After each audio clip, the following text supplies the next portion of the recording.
Sombras y misterio. Buenas noches a todos y bienvenidos. Esta noche les traigo algo un poco diferente. Tal vez alguna vez se han preguntado, mientras escuchaban las innumerables historias de fantasmas que he compartido a lo largo de los años. ¿Existe vida después de la muerte? Y si es así, ¿cómo sería?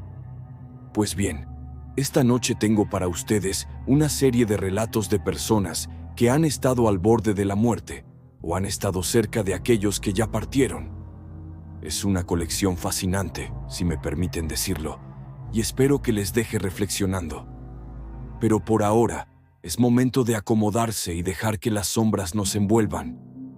Hace años trabajé en un centro de asistencia y cuidados paliativos para personas con cáncer. Allí conocí a muchas personas con historias impactantes, pero ninguna como la de Miguel y mi compañero Andrés. Miguel, un hombre de unos 60 años, está en su cama, conversando con Andrés y otros miembros del personal. Su salud es frágil, pero aún conserva su sentido del humor. Miguel, en un tono de risa: ¿y si después de morir vuelvo a visitarte, Andrés? Así te demuestro que hay vida después de la muerte. Andrés, en un tono burlón: no me molestaría, pero asegúrate de que sea antes del desayuno. No quiero empezar el día con un susto. Todos ríen. La conversación continúa en varias ocasiones a lo largo del tiempo, siempre con ese tono ligero, como una broma privada entre ellos.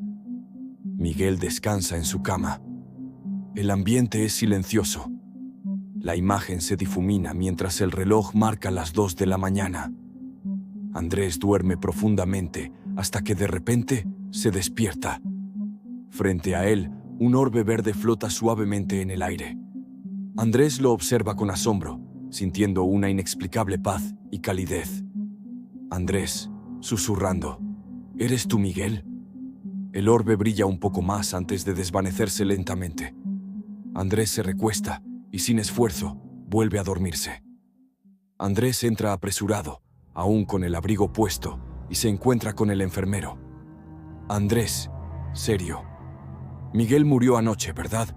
Alrededor de las 2 de la mañana. El enfermero asiente, sorprendido. Andrés se queda pensativo, pero con una expresión serena. Andrés siempre fue un hombre racional, escéptico incluso, pero aquella experiencia lo cambió. Se volvió más compasivo, más cálido, y por primera vez en su vida, comenzó a creer en algo más grande. Desde ese día, nunca dudé de lo que él vivió. Y aunque sigo cuestionándome muchas cosas sobre la vida y la muerte, hay algo de lo que estoy seguro. Miguel cumplió su promesa. Hace varios años, cuando nuestra hija Sofía tenía apenas 3 o 4 años, nos sorprendió con una pregunta que jamás olvidaremos. ¿Podemos comprarle juguetes a Leo? Fue una pregunta inocente, pero que nos dejó completamente desconcertados. Sofía no podía saber quién era Leo, porque nunca le habíamos hablado de él. Sin embargo, Leo era su hermano gemelo, el que no pudo nacer debido a un aborto espontáneo en los primeros meses del embarazo. Lo más inquietante de todo es que nunca habíamos compartido el nombre de Leo con nadie. Ni con nuestros amigos, ni con la familia, mucho menos con Sofía. Leo era el nombre que habíamos elegido antes de la pérdida, y nunca imaginamos que un niño tan pequeño pudiera conocerlo. Desconcertados por su pregunta, decidimos preguntar más. ¿Cuántos años tiene Leo? ¿Cuándo es su cumpleaños? Zrenia, le preguntamos, esperando alguna respuesta incoherente. Pero Sofía, con una mirada seria, nos respondió: tiene la misma edad que yo. Y añadió con total seguridad: su cumpleaños es el mismo día que el mío. En ese instante, el aire se congeló. Lo que acabábamos de escuchar no podía ser una simple coincidencia. Recordamos entonces aquellos momentos en que, siendo la única niña en casa, Sofía jugaba en su habitación mientras sus hermanos mayores estaban en la escuela. La escuchábamos reír, charlar y organizar fiestas de té con invitados invisibles. Mirando atrás, no hay duda de que Sofía estaba compartiendo esos momentos con su hermano gemelo, Leo, a quien nadie más veía. Intrigados por el extraño giro de los eventos, decidimos llevar a Sofía a comprar algunos juguetes para Leo. Sofía, sin dudarlo, eligió una pequeña camioneta de madera y un suave osito de peluche. Estos objetos hoy se guardan como tesoros, recuerdos de una experiencia que nos transformó por completo. Durante algunos años más, Sofía seguía jugando y conversando con su hermano invisible. Pero un día, todo cambió. El juego cesó. Ya no hubo más risas ni conversaciones. Fue como si Leo le hubiera dicho a Sofía que era hora de irse. Ahora, Sofía tiene 12 años, una niña preciosa, inteligente y llena de vida. Y, aunque no puedo ver a Leo, siento en mi corazón que sigue estando cerca de ella, vigilándola y cuidándola desde algún lugar que no podemos comprender. Lo que más me reconforta es pensar que, cuando llegue el momento de partir de este mundo, Leo estará allí esperándonos. Juntos, como familia, nos reuniremos de nuevo. Mientras tanto, vivimos con la paz de saber que él sigue siendo parte de nosotros, de alguna manera. Esto ocurrió a principios de los 80, varios meses después de la muerte de mi padre. En ese tiempo, yo trabajaba como oficial de policía en la Policía Metropolitana de Ciudad de México, asignado a un evento cerca de la Torre Latinoamericana. Estaba en una guardia, vigilando a la multitud, cuando una mujer mayor, empujando un carrito de compras, se acercó a mí. Se detuvo justo frente a mí, levantó la vista y me preguntó, ¿te llamas Samuel? Samuel era un apodo familiar que mi padre me había puesto, pero no la reconocí en absoluto. Mi corazón dio un vuelco al escucharla, y con algo de confusión le respondí, «Lo siento, ¿nos conocemos?» Ella me miró con una expresión extraña y cómplice, y dijo, «¿Vas a pensar que estoy loca? Pero soy medium, y tengo un mensaje de tu padre». Quedé completamente desconcertado. Estaba procesando la idea de que alguien afirmara tener un mensaje del más allá. Aunque mi escepticismo tomó control, ella no se detuvo y siguió. Estaba en una tienda en el centro histórico cuando tu padre vino a verme. Me pidió que te transmitiera un mensaje al policía que estaba cerca de la Torre Latinoamericana. Sentí un escalofrío recorrerme la espalda, pero me quedé en silencio mientras ella continuaba. Tu padre era un hombre robusto, de hombros anchos. Tenía la complexión de un luchador, cabello corto y gris, una nariz romana, y se parecía mucho a un actor de las viejas películas, como James Stewart. La descripción era tan precisa, tan inquietantemente exacta, que el aire a mi alrededor se sintió pesado. Mi padre había sido exactamente así. Era como si ella lo estuviera viendo a través de una ventana de otro mundo. La mujer hizo una pausa y luego agregó, «Él quiere que sepas que ya no sufre.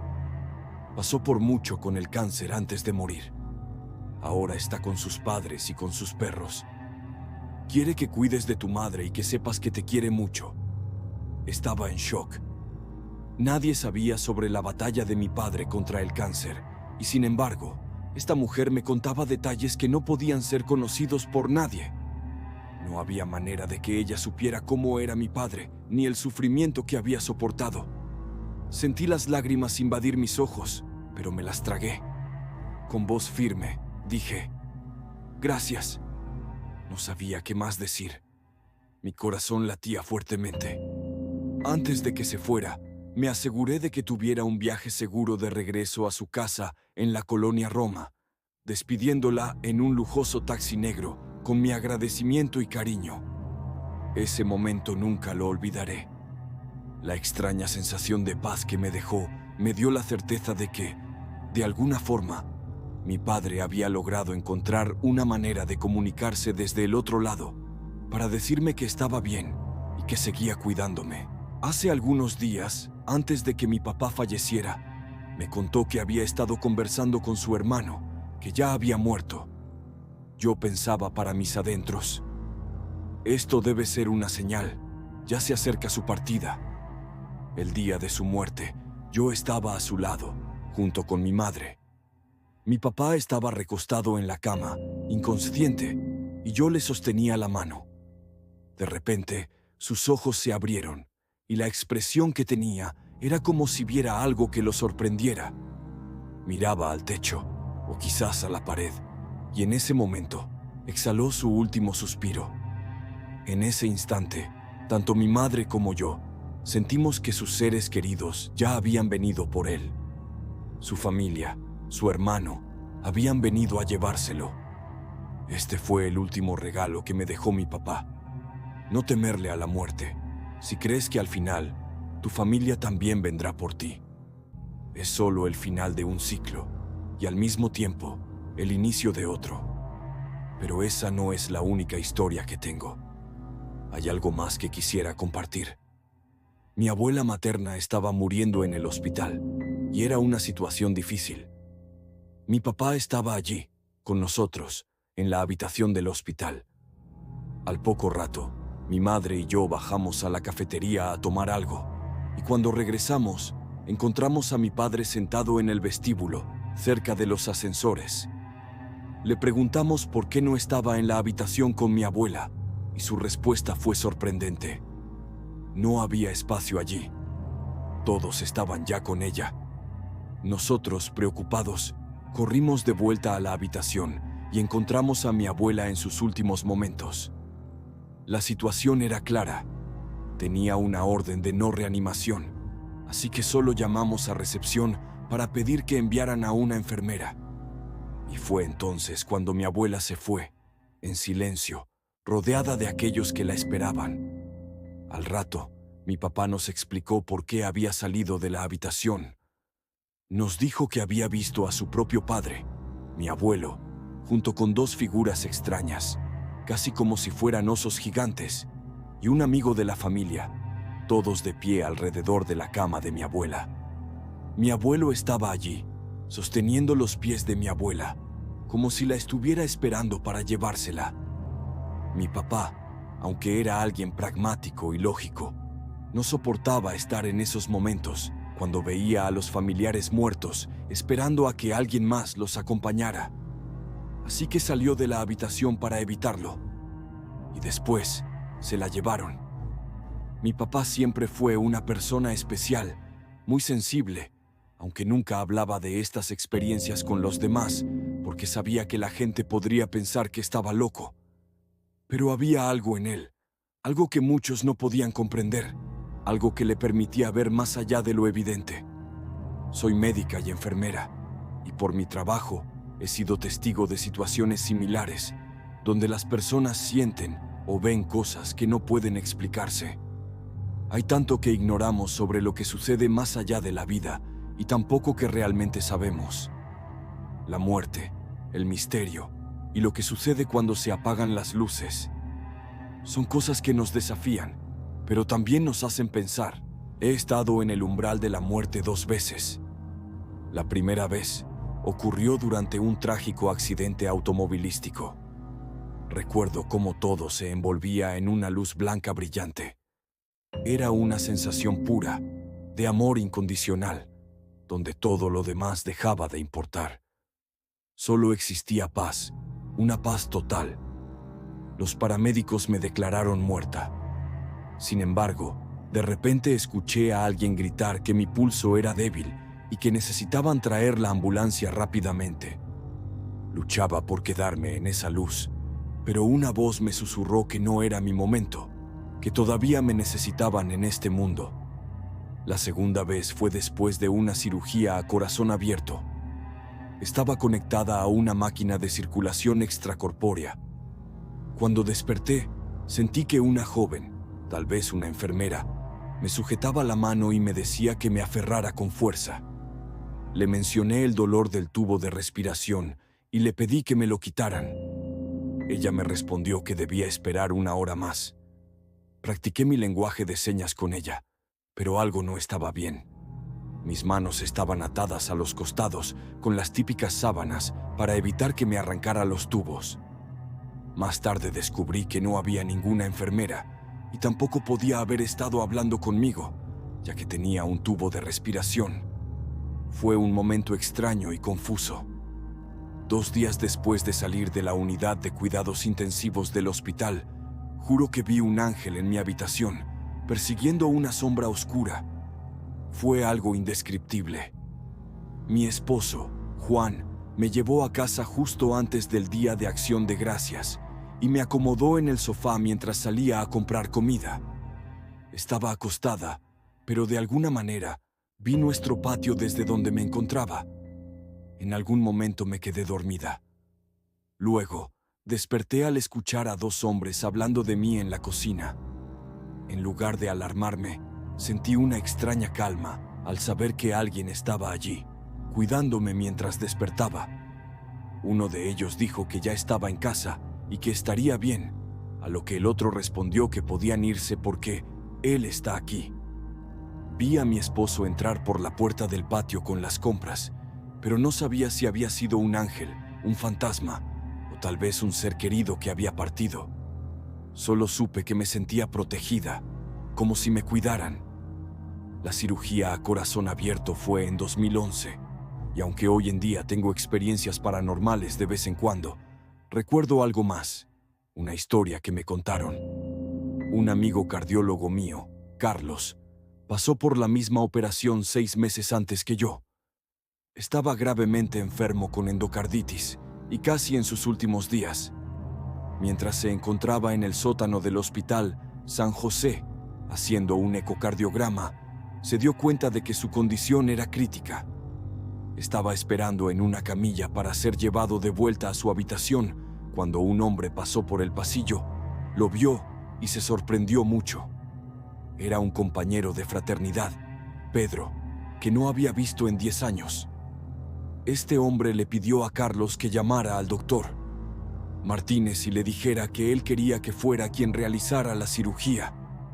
Carlos no sabía que necesitaba la operación en ese momento, pero aceptó. Después de unas horas, el doctor Martínez entró en la habitación de Carlos y al regresar de las pruebas, le dijo que necesitaba una cirugía urgente. Carlos le pidió que le recomendara a un cirujano y el doctor le dio varias opciones, incluyendo al doctor Martínez.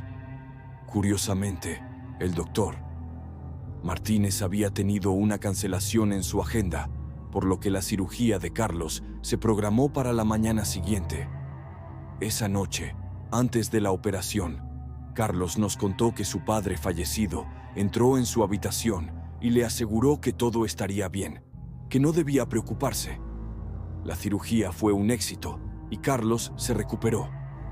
Tiempo después, le comentó al doctor Martínez que su hermano de fraternidad le había recomendado para la cirugía. Al escuchar el nombre, el doctor Martínez puso una cara extraña y le reveló que ese compañero de fraternidad, Pedro, había fallecido 5 años atrás en un accidente de coche. Un momento impresionante, como si el espíritu de Pedro hubiera estado guiando a Carlos en ese difícil momento. Era una noche de martes en enero cuando algo extraño ocurrió. Me encontraba en el sofá, relajada, cuando una sensación abrumadora me invadió. Era como si alguien estuviera justo a mi lado. Tan intensa fue la impresión que instintivamente levanté la vista, esperando encontrar a alguien allí. Pero no había nadie. Lo primero que me vino a la mente fue mi padre. No sabía por qué, pero lo sentí con una certeza inquietante. Traté de ignorarlo, de apartar la idea, porque siempre he sido sensible a estas cosas y no quería pensar en la posibilidad de que fuera él. Pocos segundos después, mi gata, que descansaba cerca de la ventana, reaccionó de manera inusual. De repente, levantó la cabeza y fijó su mirada en algo invisible para mí. Busqué con la mirada lo que la había alterado, algún insecto, alguna sombra, pero no vi nada fuera de lo normal. Mi gata siempre ha sido amigable y tranquila. Ni siquiera la presencia de extraños la inquieta. Pero esta vez, algo era diferente. Durante unos segundos, sus ojos siguieron algo con atención, hasta que, de la nada, se escondió debajo del sofá. Nunca había hecho algo así. Me incliné para ver cómo estaba, y en ese momento, en el rabillo del ojo, vi una figura moverse. Asumí que era mi hija. Empecé a hablar sobre lo extraño que estaba actuando el gato, pero al levantar la mirada, me di cuenta de que no había nadie. Desde la otra habitación, podía escuchar el sonido de su videojuego. El sábado siguiente recibí una noticia devastadora. Encontraron a mi padre sin vida en su cama. Sus amigos, preocupados por no tener noticias suyas, solicitaron una revisión médica. El forense determinó que había fallecido varios días antes. Fue entonces cuando todo encajó. Estoy convencida de que murió aquel martes, la noche en la que sentí su presencia en mi casa. Era un hombre fuerte, imponente.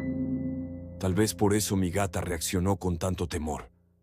Semanas después, hablé con un médium. Me reveló detalles precisos no solo sobre mi padre, sino sobre un amigo suyo que lo había visitado en espíritu, ya que su salud también estaba deteriorándose. Según el médium, este hombre no tenía mucho tiempo. Y, efectivamente, falleció un mes después. Durante nuestra videollamada, algo extraño sucedió. Su teléfono, que estaba bien colocado, fue golpeado 2 veces sin razón aparente. El médium dijo que mi padre no aprobaba que estuviéramos haciendo eso, lo cual tenía sentido. Él nunca creyó en lo sobrenatural, era ateo. Y, sin embargo, ahí estaba. Yo no había mencionado nada sobre la causa de su muerte, pero el médium me dijo algo inquietante. Tu padre estaba en la cama, sintió un dolor agudo en el pecho y supo que era el final. Salió de su cuerpo antes de sufrir más. El forense había confirmado un ataque al corazón. He escuchado relatos de personas que han tenido experiencias cercanas a la muerte y describen algo parecido. Es reconfortante pensar que quizás podamos salir de nuestro cuerpo antes del dolor extremo. No creo que el médium solo estuviera diciéndome lo que quería escuchar. Su forma de hablar no era de alguien que simplemente trata de consolar. Saber que la conciencia no desaparece con el cuerpo no quita del todo el dolor de la pérdida, pero sí lo hace más llevadero. Y me hace pensar que el más allá no es tan simple como el cielo o el infierno. Es algo mucho más complejo y fascinante.